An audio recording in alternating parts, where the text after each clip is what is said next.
Hello friends, this is Captain Dr. Milind Bhagat from Dr. Batu, Lonere. We'll understand today the diode, its construction, symbol and characteristics.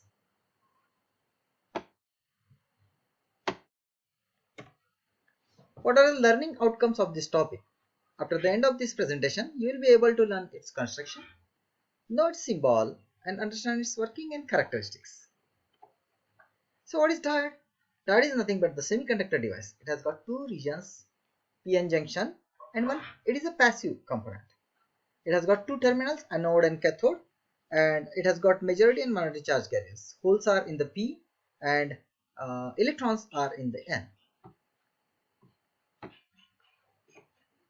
So what is semiconductor? Semiconductor is nothing but the substance in which the outermost orbit has 4 electrons. It has got 4 electrons in the outermost orbit so that it will act as an insulator.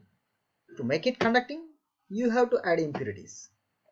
When you add trivalent impurity, that becomes p type of semiconductor, and when you add pentavalent impurity, that becomes n type of semiconductor. So by p and n we can construct the diode. So let us take p region, which is having majority charge carriers holes, and in n region the majority charge carriers are electrons, and majority charge electrons in the n and minority holes in p, holes and electron. So the nearer ions, they get diffuse each other and they form a layer, and you call it depletion layer. Since it has got two regions, you have taken two terminals from each region. One is anode, one is cathode.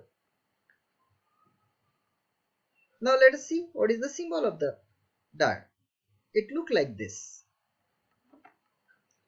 Diode characteristics. When it goes in forward bias, as voltage increases, current increases after the new voltage. The new voltage is the voltage from where current starts increasing. In the reverse bias, no current will flow through the device. I hope you understand everything. Thank you. Happy learning. Bye bye.